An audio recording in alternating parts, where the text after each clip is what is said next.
Welcome back. You're still watching The Break on this 16th day of January 2023.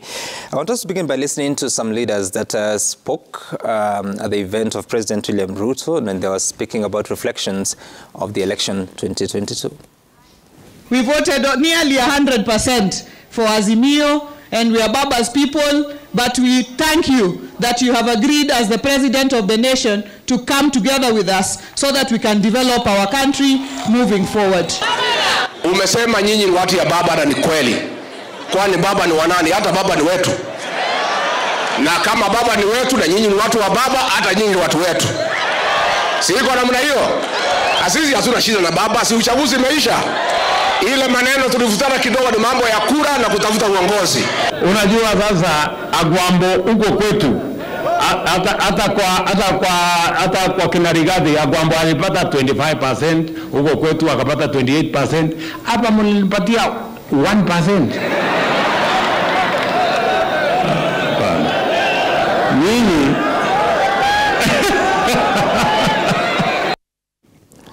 Okay, the president also used some words there that I cannot repeat at the risk of being corrected by Samatandi here. Yes. But several things happened. There were promises on working on stalled projects, which we'll be looking at. But there are also those conversations saying that I had Governor Orengo saying that it is time to work. But also the deputy president was saying that we'll come to plan the future of politics in the coming years.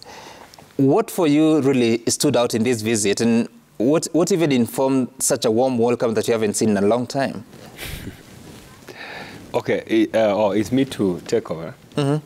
First of all, Sam, I'm surprised that there's a lot of conversation about the visit by the president to Nyanza, Rutos Nyanza, and the warm reception that he received.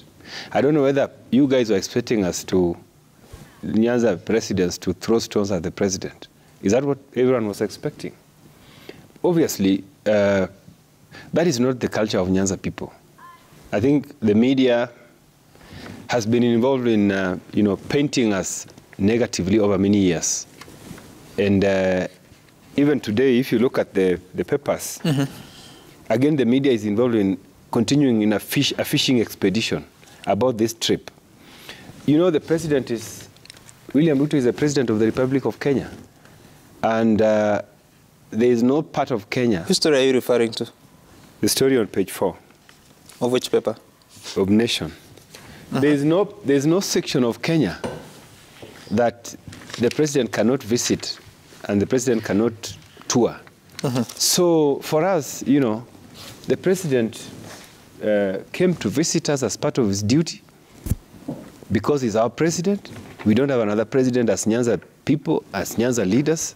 So it was our duty to receive him, to welcome him, and to engage with him on his agenda for our region and for the country. I think that's what happened. And I don't think it is fair for the media to continue to make several interpretations. The effect that one, this is a process of engaging in a handshake. Those things do not exist. The president is touring the country, and we will continue to welcome him. And any talk that possibly Raila was involved in ordering us or mobilizing us or organizing us to receive the president, that is not the case. We are leaders in our own rights, and the president came to visit us, and we were there to receive him. Any other politics is what sort of preparations took place before the meeting?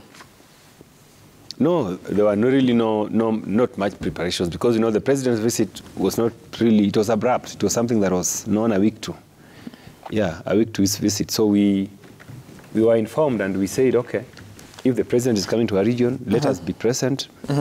Let us engage him, and indeed we engage the president on many issues. And that is what I'm asking about, because usually you'll see that every region, and even under President Uhuru Kenyatta or even President Mwai Kibaki, every region that is welcoming the president, whether it's his home turf or not, they will meet and come up with a position that this is what we want to talk to the president about, these are priorities. So tell me about that. How was that? For us in CI, we didn't. We didn't have prior meeting to plan about meeting him. When he arrived in Siaya, we went and held a closed meeting with him, and of course the issues we want for our people, we know them of it. And we realized that the president also is very much conversant with the issues in our community. He knows all the roads that needs to be fixed. He knows all the projects that are ongoing. He knows all the projects that are stalled. So we had a very good conversation with somebody who knows everything in our area. So we didn't do much planning, and we didn't do a memorandum, you know. So it was just a good conversation, and he gave us commitments on some of the key projects that are important in the immediate terms and also in the long term. Okay. And I want us to listen to another clip of the leaders that were there. That is Governor James Orengo and the President, as they were talking about what the future should look like during this term. It's wrong for us to talk about 2027 for those who have been elected. We should be talking about what we are doing now, not 2027. And I am happy that the President, you are here, because you have assured us that your government is kicking and working in Siaya and the entire Republic of Kenya, not because of 2027, but because that is the duty we were elected to perform. Sikia, musingoje serikali ingine. Serikali hii ni serikali ya Kenya na ni serikali yenu. Kwa hivyo mujipange, na hapa tupange maendeleo. Mambo ya kura huko mbele, hiyo itajipanga yenyewe. Kwa sasa tupange mambo ya maendeleo ya wananchi wa taifa letu la Kenya. Honorable Coach, I mean, you've been in politics for a couple of years now, and nothing just happens by chance. Tell me about what it takes to organize such a meeting. And this is not a meeting in Rift Valley or in Mount Kenya or in Bungoma County, where Kenya Kwanza might actually enjoy quite a bit of following. This is Nyanza region, and the President just said earlier on that he got 1%. We'll check whether that's correct. But what went into this planning? I think I saw some photos of you also there. Thank you very much, Sam. First, let me commend the entire leadership of Luo Nyanza for turning up to welcome the President. That is political maturity, and I must really commend it. That was excellent. Number two is that the President is a symbol of national unity, Sam, and he must serve every part of this country. In fact, I like the question that my colleague had posed to you, that it's the media that has continued to balkanize a section of this country. When you say the President, like I saw one of the newspapers yesterday saying the President invades Luo Nyanza, that is being totally unfair. The President is the head of state. There is no section of this country that has been carved out to say, no, this one you can't come unless you get a visa or something. It is part of this country. The planning, first of all, even before I go to the planning, is that, like my colleague did mention, the President has worked very closely with the former Prime Minister. Years past, where they both were in ODM very closely. He is extremely conversant with Nyanza politics and Nyanza demands, economic demands.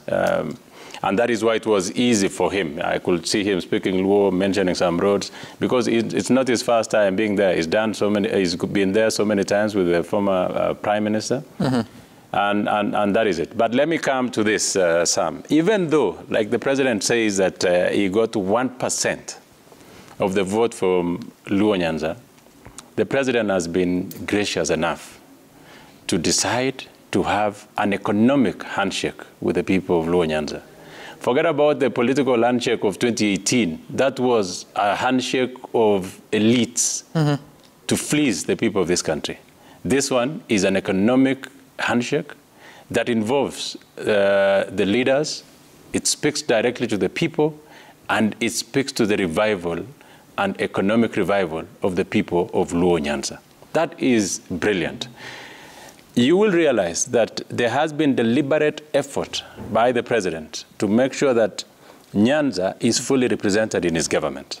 For the first time, after so many years, you realize the heart of William Ruto's presidency. That section is handled by someone from Luo Nyanza. After Ezekiel Oyugu, the only other powerful Luo is in William Ruto's government, in Raymond Amolo, the PS of Interior. That is an extremely powerful office that has been given to the people of Luo Nyanza.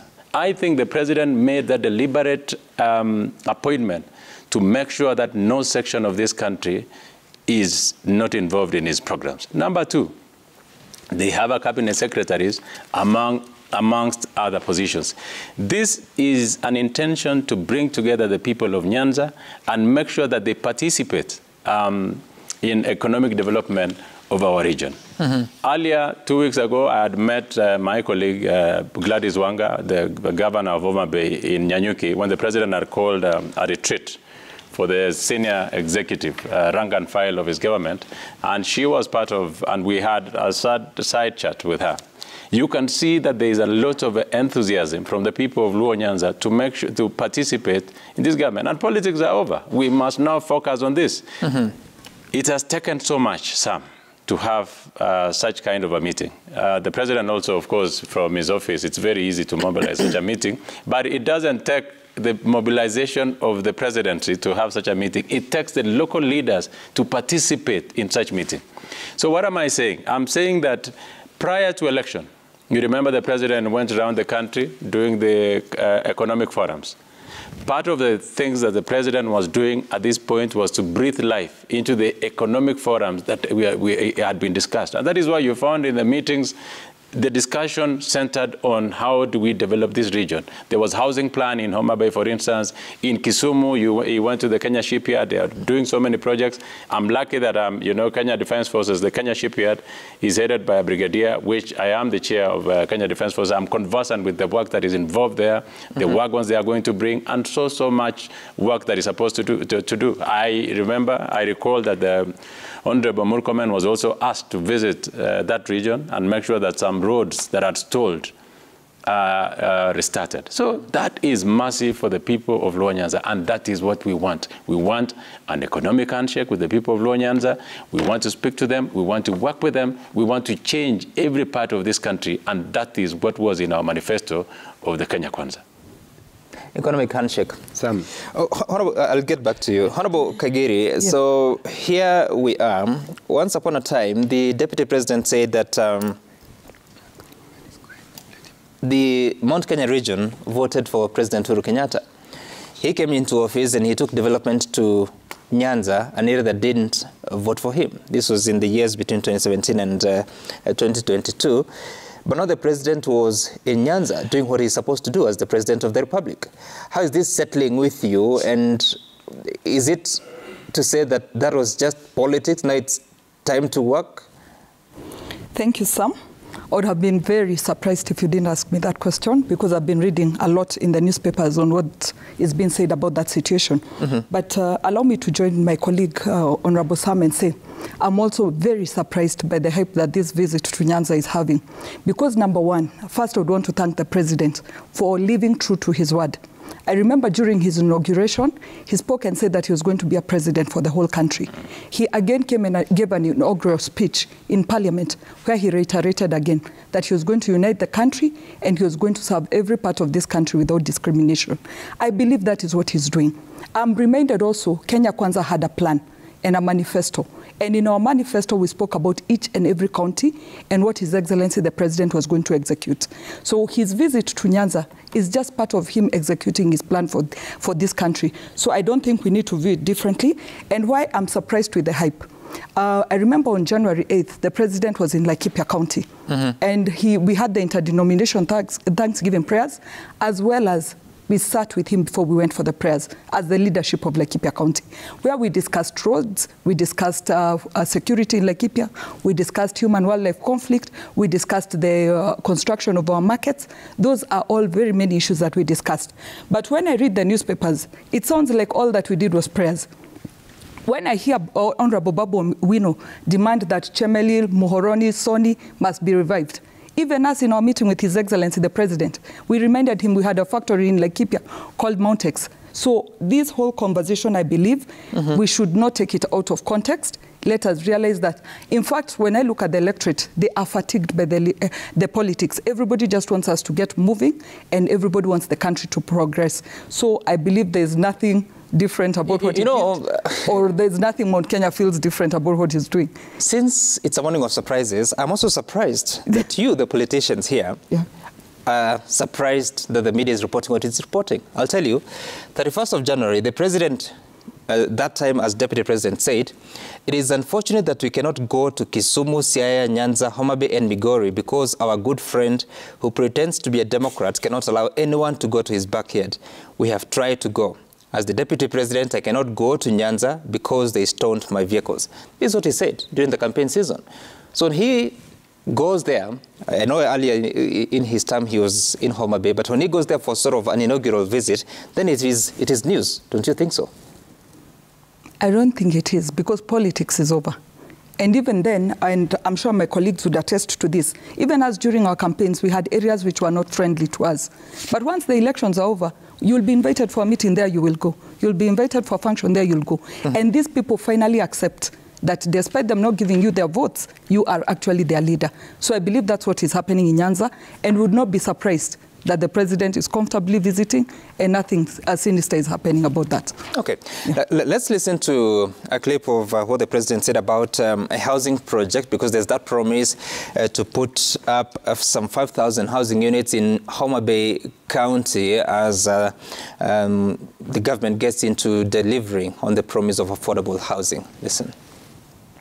Tutahakikisha ya kwamba bei ya kulipa hiyo nyumba itakuwa ni kati ya shilingi 5,000 na 10,000, na baada ya miaka 15 hiyo nyumba inakuwa yako. Hakuna tena mambo ya kulipa rent. All right, Samatani, you wanted to respond to something, but connected to that, what is the criteria being used to arrive at the priority areas of the Nyanza region? Oh, thank you very much, Sam. I wanted to react to my colleagues' submissions. Honorable Koech has done very well in his submissions, but I think I want to fault him on, when he castigates the handshake, I think he's not being honest. Which handshake? Because the handshake between President Uhuru Kenyatta and Baba, even some of these projects are following up, Mheshimiwa Koech, are products of handshake. Yeah, this housing, the infrastructure, So I think it's even though the President Ruto is very clear on his agenda, the economic transformation, the economic partnership, but I think he's basically following up on the previous handshake between Baba and President Uhuru that achieved so much, Mheshimiwa Koech. I think it's good to be honest that this is what we are doing is progression from the handshake. That handshake had a lot of benefits, and this is something which Kenya should not forget. President Ruto is free to develop his own policy on how he wants to drive his economic agenda, his political agenda, all these agendas that he has. But the other one that really was used to put Kenya to a level of unity that has never been there before. Koech, to be honest, Nyanza, even though we didn't get a lot of votes in Central Province, today the environment in Central Province is very good for everybody, even for us. So I think let us analyze what is happening, but I think to castigate the previous handshake is not right. Now, the criteria which is being used to, for instance, on these development programs like housing. Remember, the housing agenda in Homa Bay is something that has been ongoing. Actually, President Uhuru was supposed to have actually commissioned this project earlier, because Homa Bay County was ready with the land, and they began to negotiate with the national government earlier about these projects. Siaya, we are a bit behind, but at least you've identified land, and I think we are going to enhance our partnership with the president so that we are able to also begin our housing agenda. But there are many other agendas that are going on, like irrigation, for instance. In my constituency, we are going to have one of the largest irrigation schemes in that area. Yeah, because there's a big project which is going on. I think the president will be coming back to Sierra to commission that project. So there are many development projects in all aspects. But more importantly is that what is happening is that the president is finishing the development projects that were started before. Some was told they need to be concluded first before he can begin his own new programs. And how will you arrive at that? Because you're saying his own. How will you arrive at that? Is it not through you, the leaders? Well, the government they have their own priority areas in consultation with the leaders, if they continue to consult with us. But the government can do their own programs. There's a cabinet where we are not members. So the cabinet can decide in their own wisdom that they want to do a particular project in a particular area. And when they come down to roll it, our work is to support those ideas. We cannot begin to be roadblocks to projects that are initiated at such as cabinet levels, and they want to roll them down. Okay, interesting. Let's listen to something else about what Mheshimiwa Koechi is talking about, political handshake versus an economic handshake. Listen to what these leaders feel about Raila Odinga. And I ask you, in the spirit, not of the handshake, but in the spirit of togetherness, I urge you to sit together on the table of brotherhood with your brother Raila Amolo Odinga. Because the elections are over. And I know the capacity of Raila. Please, let's allow him to be part of this republic. Let's give him a space that we recognize, and we move on as we recognize your leadership. I want to assure you that we are not going to entertain a vindictive process. That is another very strict message we got from the president, that this government should not have a foundation of vendetta, but unifying the people of Kenya.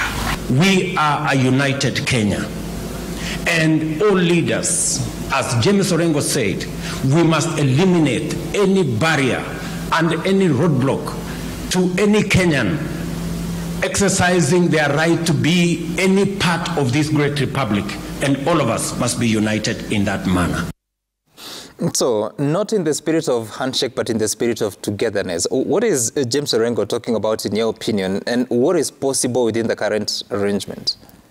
Orengo, Governor Orengo, I think in how he spoke, is he wants a situation, maybe like the media had put it, a smooth one, of having Raila Odinga and William Ruto have a talk and agree on something.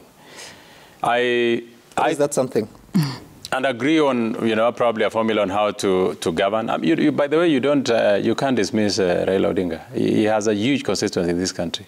So it's not, I understand what Orengo is saying, but, we have to look at it differently. In my own perspective, it's different. First of all, let me get back to where my colleague Sam was saying that, I should not castigate the handshake. Sam, let me tell you, the biggest problem that we have is all these man of leaders trying to create offices and sit somewhere and agree, I don't know on what, and handshake and, backstabbing and all those things. That was not a handshake. Let's be very honest. That was a scheme to fleece this nation. That was a mega scheme. There was nothing called handshake. Handshake, you bring everyone on board, you work together as a team, and you deliver for the people of this nation. That was a scheme for few people to benefit on behalf of the people of this nation. What President William Ruto is saying is, let's come on the table. You just said benefit on behalf. Yeah. Benefit on behalf of the people of this nation. You look what Ukora too. So, there was no handshake. Which handshake when you are punishing William Ruto, jailing all his friends, making sure that everyone is in court for all the flimsy reasons, and a few section of political class were having it all. And let me tell you, Sam, there is something that Honorable Gachagua did say yesterday. This this economy, even now as we are doing budget and being the chairman of a committee, I understand. I can tell you there is no money. It's a blank, I want to be as blunt as that. There is no money in this country. The previous regime used to the last coin, actually went overboard and borrowed. And that is why you can even see the fiscal policy that William Ruto has introduced of saving as bore fruit. Before I go to what you're saying, I saw the economic indicators. We were supposed, it had been projected that by December, we should have borrowed 1 trillion. From the austerity measures that the president has put in place of saving 300 billion per year, up to now, up to December, we had only borrowed 250 million. That tells you there's so much space for us in future to even borrow and even now to engineer our thoughts on how we can invest on our economic plans. Back to the question of the handshake. William Ruto from day one said he doesn't want a handshake. And I mean, I don't speak for him, but listening to him, and I know him, there is no story of handshake because it doesn't mean nothing. The best thing is you institutionalize politics. You make sure that, and I think it's been very magnanimous to say, let us have an office of the leader of opposition. You institutionalize that office, let him have some, so that you put the government in check. That is now and that office is not being created for Raila Odinga. That office is an office created for any opposition leader now and in the future, so that there is some decency in our politics. When you are in opposition, you stay in opposition and you have an office and you can now put the government on check. And those that are in government are put to deliver. That is our responsibility. So what Governor Orengo is simply saying is that I think his view was totally wrong. But my view is that let Raila come on the table, let all the other leaders come on the table, but let the discussion be people discussion. Let us talk about how... So how different is what you're saying and what Governor Orengo just said? Because he is talking about in the spirit of togetherness. But then, what to say that sit with Raila? To say what? We are already sitting with the leader. So when you said let everyone come on the table, what are you saying? All of them. Let the leadership. I have told you there is no handshake, political handshake. Sahau. I'm talking about economic handshake. Let everyone come and let us speak about the people, not ourselves. That's what I'm asking. Who is everyone? Everybody who wants to be in the space of and who wants to be part of the agenda. Every political leader in this nation must come. If Kalonzo wants to come, let him come with his people. Let us meet his leaders. Let their leaders say, okay, this is what we want for the eastern region. You see, this is what we want. This is what we did in the counties before. That is the agenda of Kenya Kwanza, that every county needs to be represented at the table of development. So everyone comes on board. Let their leaders come on board. Kenasama Tande, like he was saying, even wants the president to go and open some of the roads. He wants Murkomen to attend and, be part of some of the program in his county. CS Murkomen? CS Murkomen, yes. That is exactly what we want to do. So I will be, and I think the president has been doing that. He's been going around. And I also want to thank that, because I'm sure my colleague Sam Atandi and the entire Luo leadership will not have attended this event if they had not been given a green light by their boss. So I can say that gesture by Prime Minister Raila Odinga is already an indicator that he wants development in his region. But Samatali tells me there was no conversation. They just came. Sam, let me say that there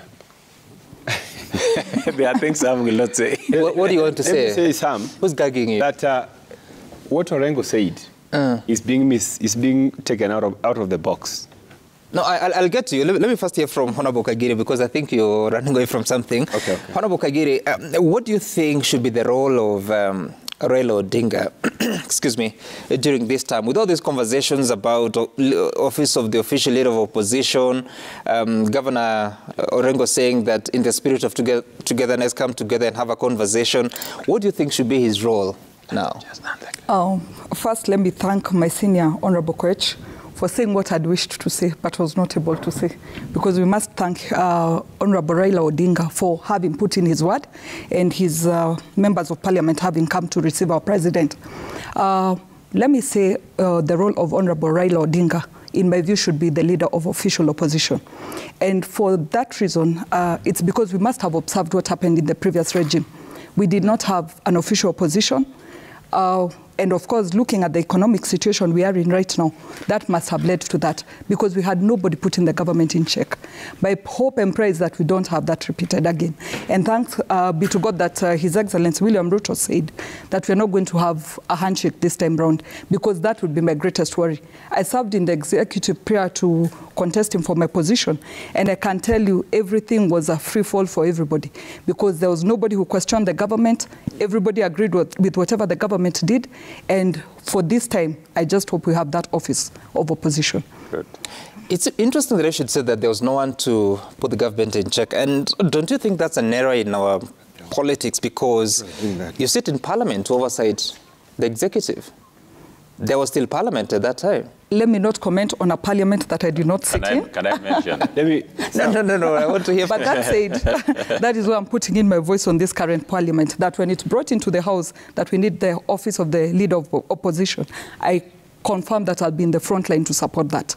Yes, because we need it. But for you, how do you understand your role in this parliament as a parliamentarian? I understand my role of representation, oversight and legislation. And in regards to representation and oversight, I can assure you that anything that the government does wrong will be there to put it in check. However, we still need that other authority that is out there that is going to do it. And that is why I said even on Sunday when His Excellency the President was in Laikipia, we sat with him as a leadership. That is part of our role. So that one I can assure you my role I'll do, but we still need that outer voice.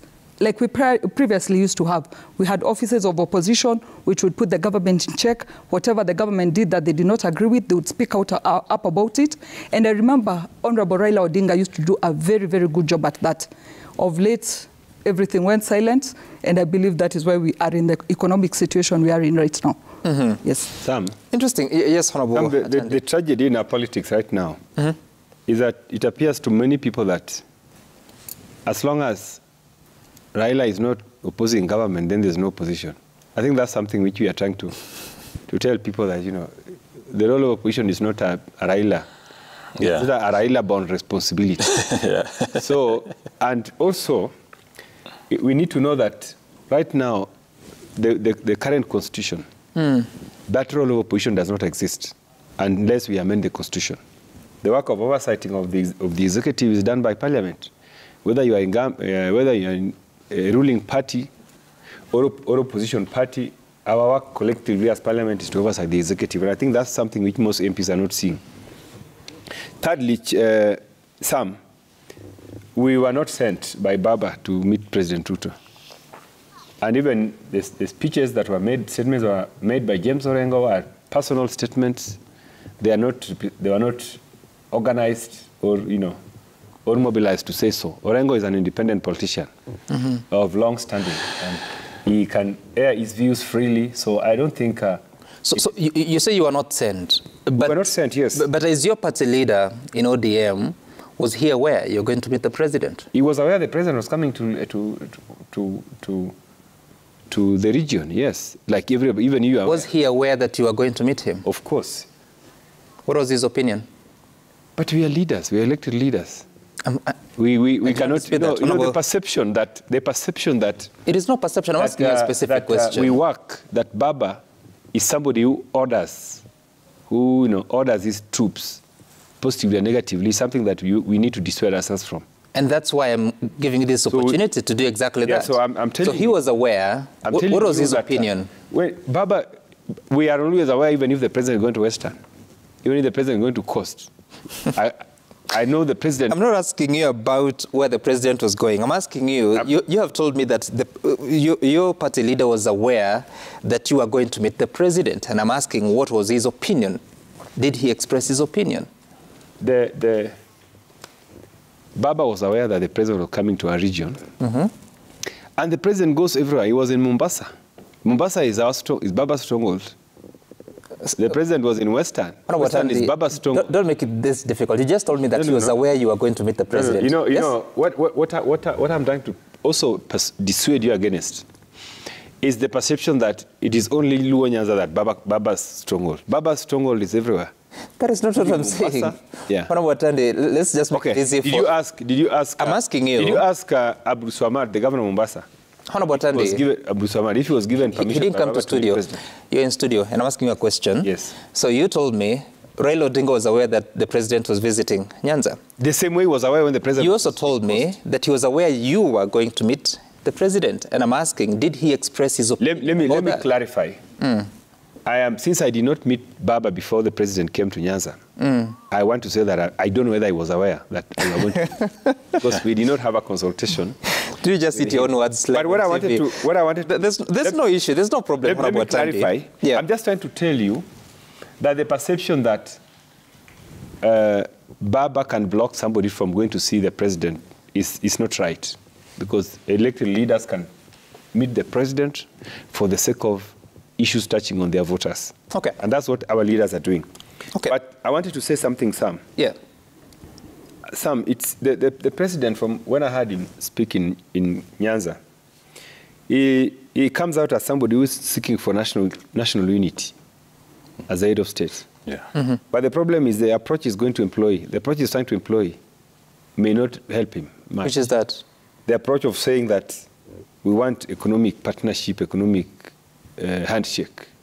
It can't work because, you for instance, Baba controls half of the country. So you cannot say you want to unite the country and you cannot have a brotherhood conversation with him. So I think that's why I wanted to tell my brother. What formula will work according to you? National inclusivity will work. Which is? National unity will work when there are conversations among all leaders.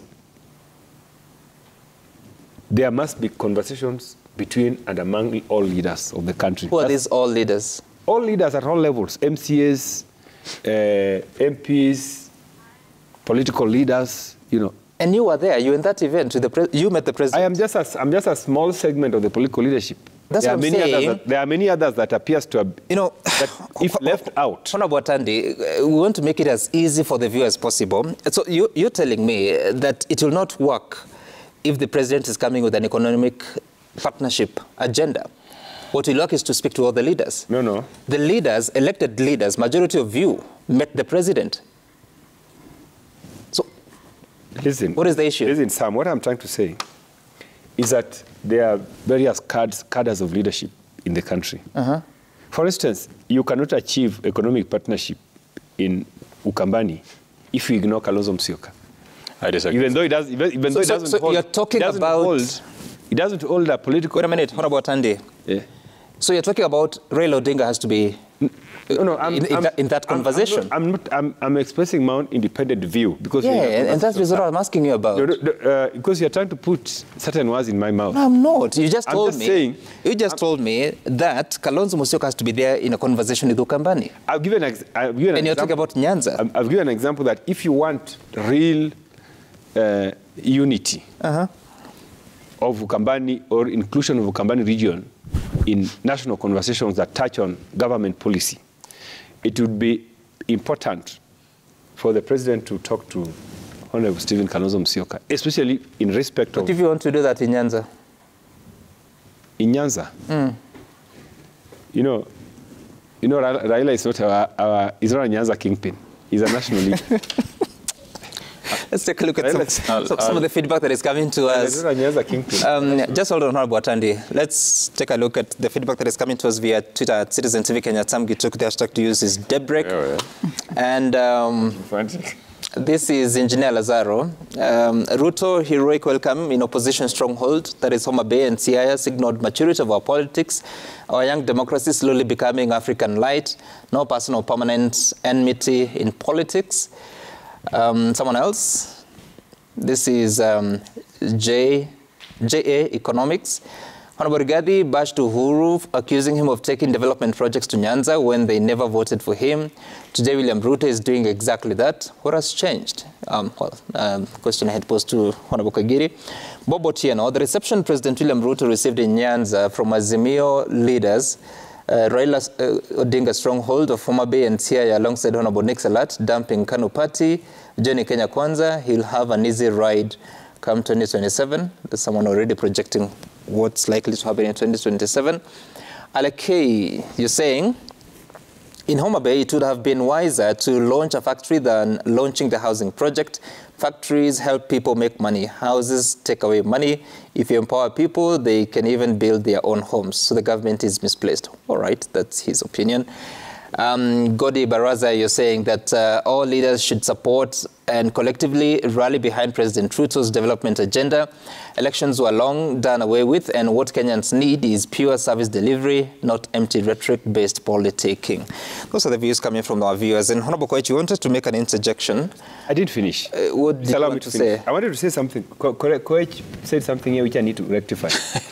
He said that there's no money. You know. No, we'll come back to that. We'll come back to that. Honorable Koech is very important. Yes. What is the issue? I was just trying to say, like my colleague did say, let us not have a certain part of this country being controlled by political kingpins, if you may. It is absolutely wrong. And I think the engagement that the president has started is a super one. Engage with the leadership of the area, ask the priorities of the things that they want done. You see, like even our debate, look at what the viewers' comments. It's about development. People are saying, this is what we want. If you have done this in Homa Bay, done this. That is a discussion we need to have. But to say, oh, before you meet these people, there's another person here that you must meet first, talk to him, and agree on how to meet the people. What do you mean?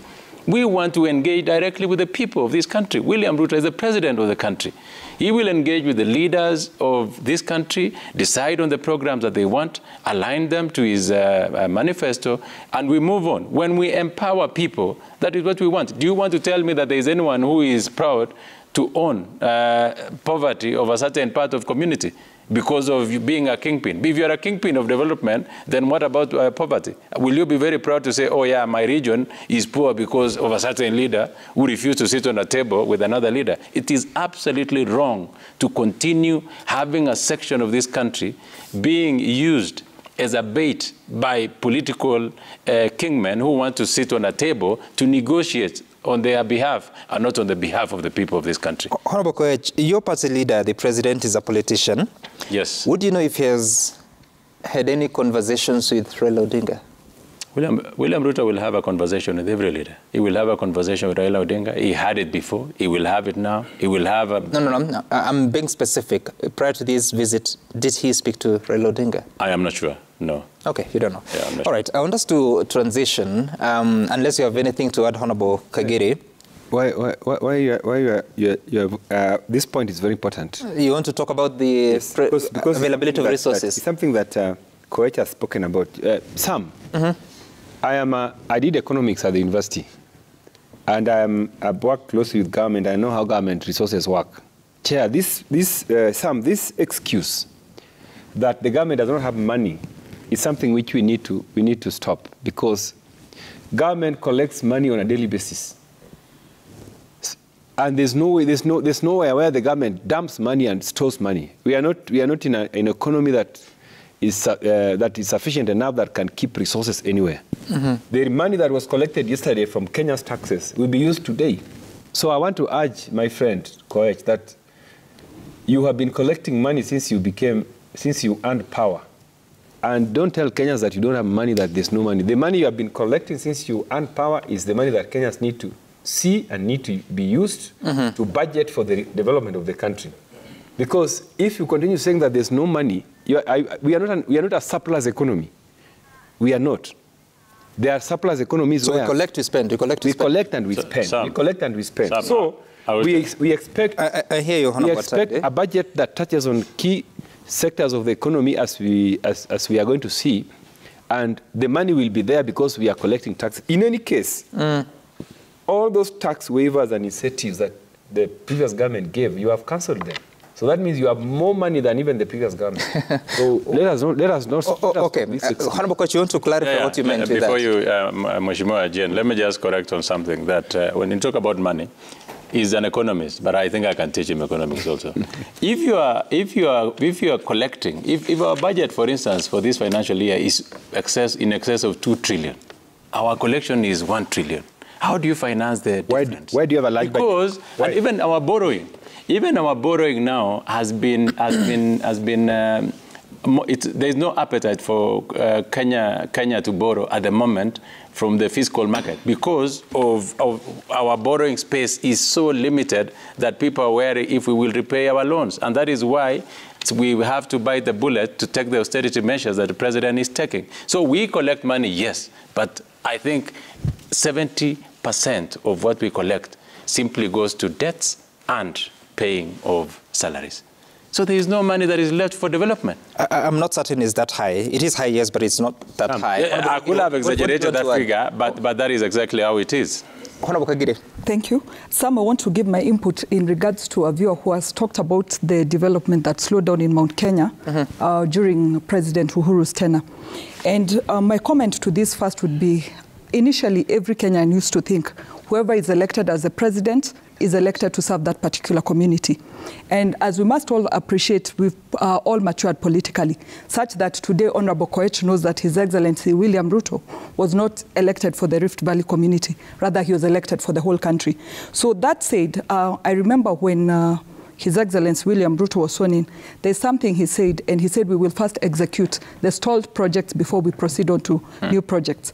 Looking at the stalled projects, these projects are all over the country. But I believe because people expected to see more from somebody from their community, the general assumption would have been that enough was not done in their particular areas.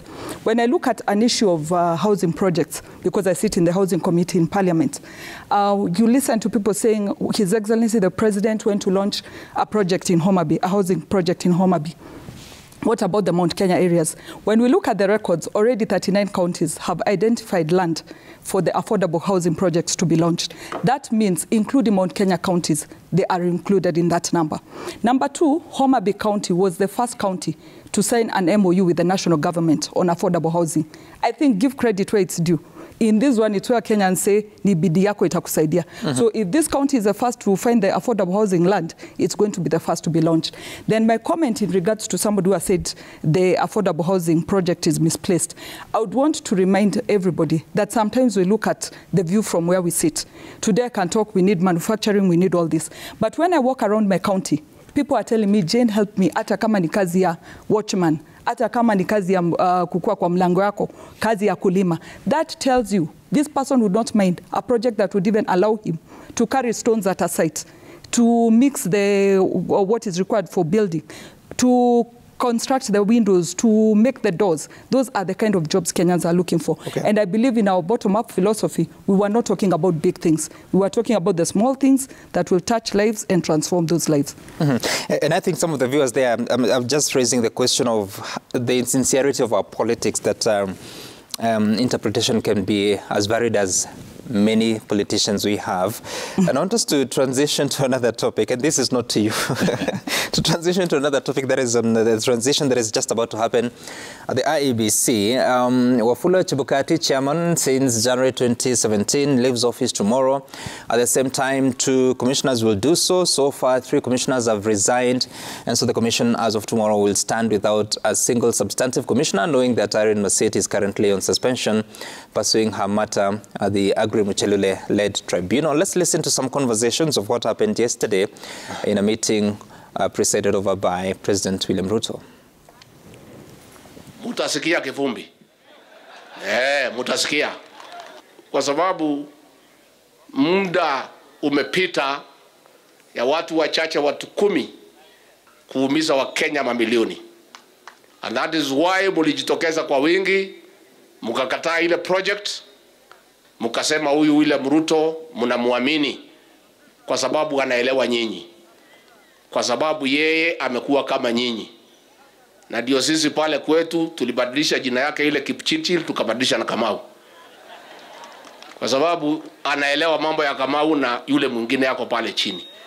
Kwa hivyo tukiendelea mbele, kazi imepangwa vizuri. Wakati tulikuwa tunachagua Mheshimiwa William Ruto, walikuwa wanatazama na wakaona kwamba ni kama shetani alikuwa anaingia Bomas, na maombi yao ikafaulu, tukapata kupita hayo majaribio. Mimi nataka niseme hivi, maombi si kitu cha kuchezea. na tuko hapa na ni jukumu letu tuweke foundation, kwa sababu tumeona majaribio kwa demokrasia yanafanyika hata kwa zile nchi tulikuwa tunafikiri zimestahamili. Apart from that, the Deputy President said that at the Bomas of Kenya kulikuwa na demons ya pembe saba, mkia, ilikuwa mbaya. He was talking about the Bomas events on 15th of August. And of course, the transition comes tomorrow at a time that there's that conversation already. And I don't know for you, Honorable Kagere, your thoughts about exit of Wafula Chebukati. Of course, there's a law that is still pending at the Senate on how to recruit new commissioners. But what do you think we should look for in the next team of commissioners? Oh, first, I would want to say a very big thank you to Wafula Chebukati, because most times in life, you ask God to give you virtues. But I believe the greatest virtue you should seek for is courage, because without courage, you cannot execute all the others. And I believe with courage, that is why he was able to take us through this election and take us through the way he did. So I believe as we recruit the next commissioners, we must look at people who are principled, people who would not be wavered by either side, and people who are committed and patriotic to this country. Because what we observed after the election was commissioners who did not care which direction they took the country to. So I believe that is what we should be looking at. And again, if I would talk about this current team of commissioners, I would want to thank them for the wonderful election that they gave us. In fact, yesterday I was going through the outcome of this election, and I realized that in 2017, we had 388 petitions, election petitions after the election. This particular election, we had only 128 petitions. That should tell us something about how this election was carried out. And it even reminds me when there was the presidential election petition in court, we had one of the judges, I think from Honorable Sam's side, the judges asked them, there were already, I think, 4 senators in court and some 3 governors, and the judge asked them, did you people have a problem with your own elections? And of course the answer was no, because they had not filed petitions in court, or they did not have petitions in court. So I believe we need to look for a committed team, and a team that will put the country first before themselves. Okay, interesting. Honorable Samatande, I see you taking lots of notes. Are they reflective of the next commission? First of all, Sam, I want to, in response to what the Deputy President is saying, Sam, if President Uhuru wanted to destroy this country, nobody would have stopped him.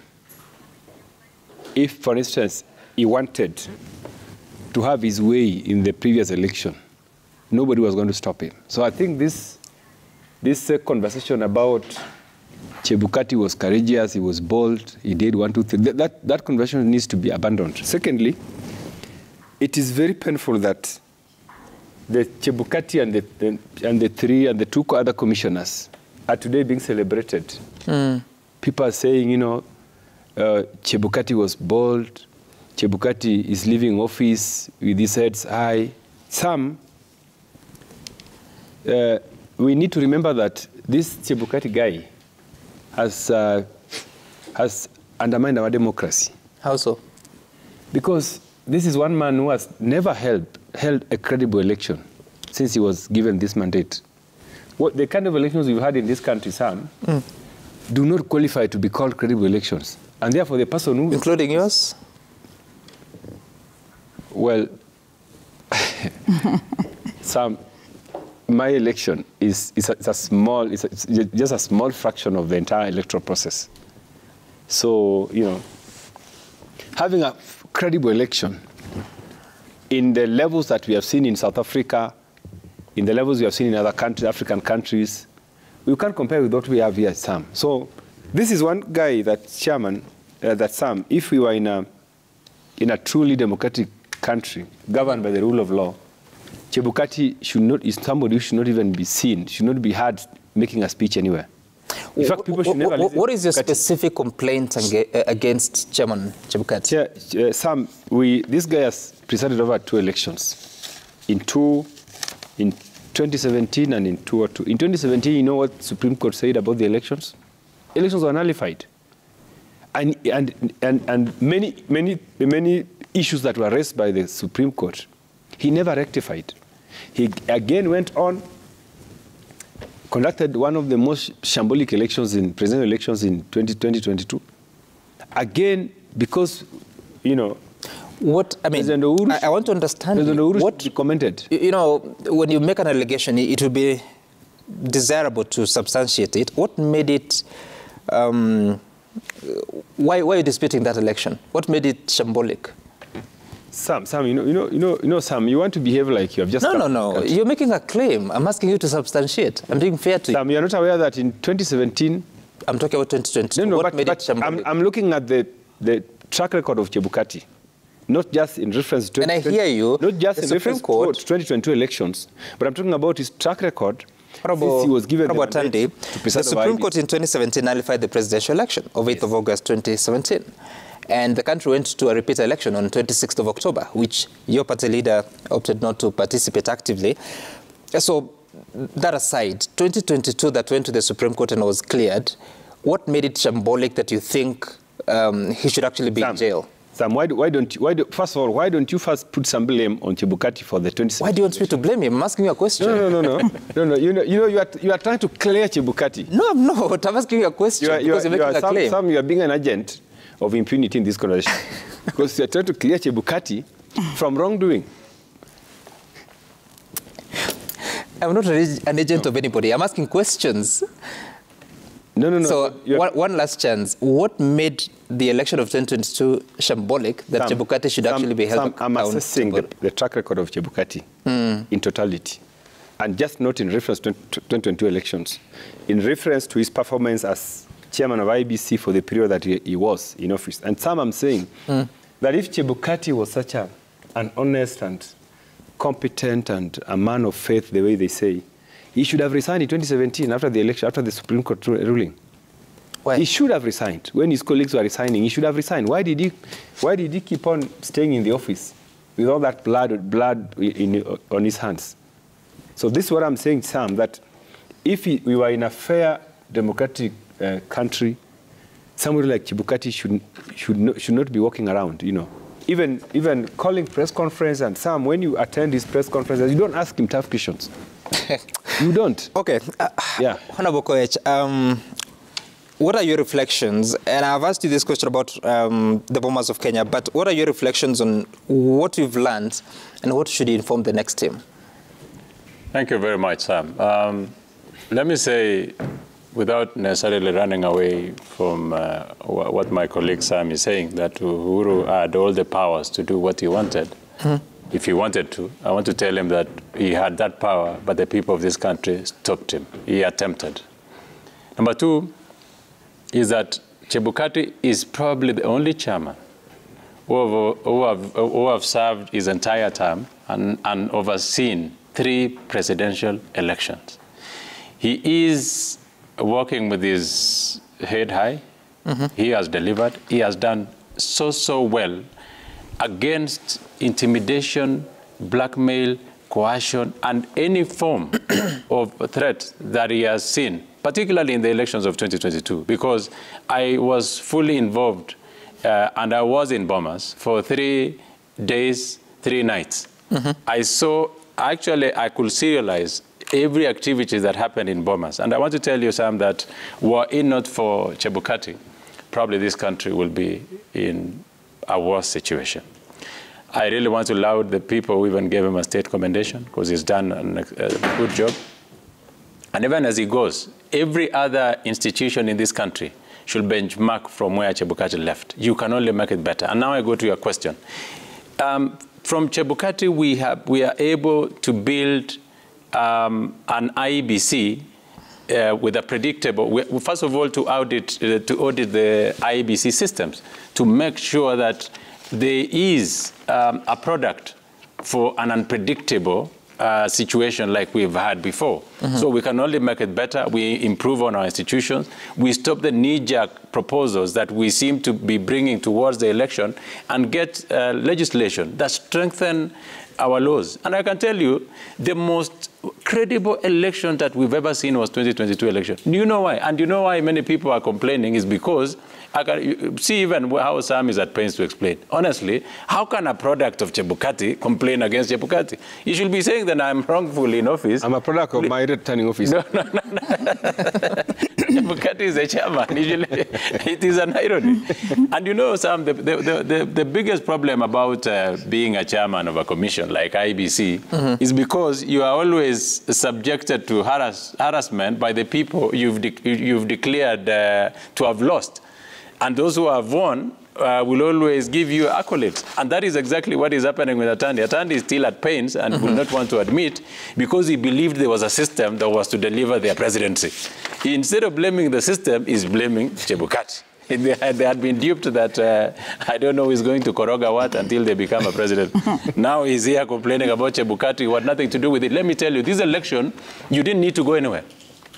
You needed to sit in your house, have a laptop, even your phone, look at the results that was streaming in, and simply calculate and know who was going to win. And that is exactly what happened. Chebukati stuck to what the High Court, the Supreme Court ruled in the elections of 2017. He followed every script and made sure that there was a display. And now it did not allow space for the people who wanted to mess up the election. And that is why, Sam, you found that there are people who wanted to meddle with the election. By the time there was a National Security Advisory Council being sent by the deep state to go to bombers of Kenya, it is because they had done their arithmetic and they had seen that they were losing. And that is why they wanted to go and participate in impeaching the presidency of William Ruto. Chebukati stood his ground. There was a lot of violence in that bombers. And in fact, Sam, let me tell you, I am still, and I was here, I've said it countless times, when all this is done, we need a commission of inquiry to know exactly what happened in bombers. That is the only way we can make our IEBC and institutions better in future, so that you do not have the OPEC 4 coming again in this team that we are about to form. The three that are living with Chebukati, the three that are living with Chebukati, I applaud them. The four, you talked about Masit. Masit is not a commissioner. Masit, even before this case of the tribunal, Masit already, there was a court rule that had been made that she was not supposed to have been in IEBC, and she was only staying there to oversee that particular election because we were time-barred to remove her and have another commissioner. So, I mean, that one is sorted. Those ones must serve the full force of the law. We must appreciate Chebukati for holding this country firm, being firm, and as he goes to his other adventures, I'm sure he will be doing a lot of consultancy in matters election and election transparency. Honorable Kagiri, so we are sitting here at a time that the president cannot declare the vacancies after tomorrow's exit. Why? Because if he declares that, then the law requires that he has to appoint a recruitment panel, which already the High Court has said you cannot have 4 representatives of the Parliamentary Service Commission in the recruitment panel. And that's why there's an amendment bill that is now at the Senate. And it looks like it's going to be a long wait up until Senate comes back, looks at the bill, and then sends it back to the National Assembly to agree on it. And that affects even the plans of IEBC moving forward, which may include reviewing the boundaries. What do you think Parliament is able to do now, but also the political class is able to do now, so that you don't affect negatively the activities of IEBC moving forward? Thank you, Sam. Before I respond to you, allow me to defend my statement on the courage of Wafula Chebukati. And it's good to mention, Sam, and to let even our viewers know that the statements normally say that the election ends at the polling station is a very, very powerful is a very powerful statement. Reason being, even when we go to Article 138, which guides us on the role of IEBC, especially in a presidential election, when you look at it, the role of IEBC is just to tally and to verify. So for anybody to have expected Wafula Chebukati to have done anything different, it would have meant something to go against the Constitution. Because for him, you're supposed to receive what comes to him, tally it, verify if the presidential candidate has 50% plus one, and also verify that he has above 25% in more than half the counties in this country. So for anybody to have expected anything different, I believe that's where the courage of Wafula... So in your opinion, he did what is expected of him within the law? He did what was expected of him, and I'm sorry to say that's why when you ask Honorable Sam, if his election was okay, it becomes difficult for him because from every polling station, he got the results as expected. Baba's results was as correct as Wafula Chebukati announced them. And I would also want to even say, like in my case in the county, you'd find an opponent who would say, I rigged the election because I celebrated, or rather a competitor who said I rigged the election because I celebrated before the results were announced. Just as Honorable Koech has said, every candidate normally knows the outcome before it's even announced. So similarly, it must have been somebody trying to get Wafula to do the opposite of what was to be the actual outcome to be announced. Yes. So tell me about what Parliament can do. So for Parliament, I believe it's in each of our own interests for us to set up the IEBC Commission as soon as possible. So whatever amendment or whatever will be required of us, I can assure you that we are going to do it and do it at the shortest time possible. Yeah. Okay. Honorable Samatandi, what will be your role to ensure that we have a proper commission this time? And is there anything that you see yourself doing? Because there's a very critical conversation that must happen by the end of 2024. In fact, I was looking at the current boundaries. They were gazetted in March 2012. So it appears the 12 years will expire March next year. First of all, Sam, we are going to have a tragedy in 2027. Because from what I'm seeing, it looks like the government is working very hard to install their own commission this time around. How so? Yeah, from what I'm seeing, from the processes that are ongoing, from the kind of legislations that I see coming up, the government is likely to install their own commissioners. What specific legislation are you talking about? You know, we have been giving our views, Sam, about what we think a typical commission should be made of. And Sam, our view is that a proper commission needs to be a commission that represents interests. This is something where we are actually not in agreement with the government side.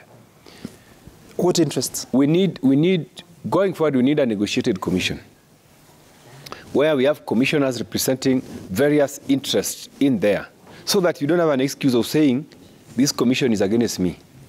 Because you have an what interests do you want represented? We need to have a commission that, for instance, represents political parties. Yeah, that is my view, and I have just... So what does that do to the We already have it. IEBC, Independent Electoral Boundaries Commission? well, the word independence is there, but if you look at commissions that have done successful elections in Kenya, the IPPG Commission, if you remember, was one of the commissions that did a very good job for the elections in this country. And, you know, you will be told that, you know... You're talking about you will be told that, the election of 2002. You will be told that the IEBC is independent. But in real sense, it is not independent. The people will sit, commissioners who sit there will be appointed by various interests. So why don't we just say that we have a commission that is going to consist of 6 members, and this political party will nominate 2, the other one will nominate 3, etc. Because in the end, you know that we never have an independent commission. So those commissioners... How do you plan to achieve that, knowing the current law on how commissioners are recruited? And that's why we need to have open engagements as a country on what kind of commission we want, so that we can tamper with the law to have a commission that will represent all the interests, so that there is no excuse. Because as it is, if we don't change the law, we are going to have a commission that will be appointed by the president. So for you, the independent model is not working? It is not independent, because those commissioners are not independent. Chebukati was not independent. The 3 commissioners have never been independent. We will never have an independent commission. Who recruited him? Eh? Who recruited Chebukati? They were appointed by Sam, even me as an individual, I cannot be independent all the time. And you have seen the actions of Chebukati and the commission that is going out. Do you think they were independent? I'm asking you, who appointed Wafula Chebukati? He was appointed through the law. By President Uhuru Kenyatta? Yes, through the law. Through a recruitment process that was negotiated, remember? The Joint Select Committee of Parliament, that is Senate and the National Assembly. So even if you're to have representatives of the specific parties, they might change their thoughts about politics. No. You see, You see, if for instance, based on the popularity of the strength of our political parties in parliament, today UDA is the strongest political party in parliament. If you go the direction of political parties in parliament, parliamentary political parties, it is still achievable because ODM will nominate their own commissioners, or Azimio, and they will do that. And by there are many commissions in parliament that are working like that. Okay. If you look at the Commission on Revenue Allocation, we have never had any conflict in those commissions. Yet that is how the commissions are arrived at. Okay. Yeah. Some few comments from our viewers that I want us to look at as we wind up. Via Twitter, Citizen TV Kenya, and the hashtag to use is Debrick. Oringe Waswa, President Ruto should be modest and gracious enough to acknowledge that the projects he is launching and initiating were put in place through the handshake, spearheaded by Raila Odinga. Nothing is wrong with affirming that fact. That is on the previous conversation we had. Ephantus, William Ruto is a great leader. His visit to Nyanza is great show his high level of political tolerance.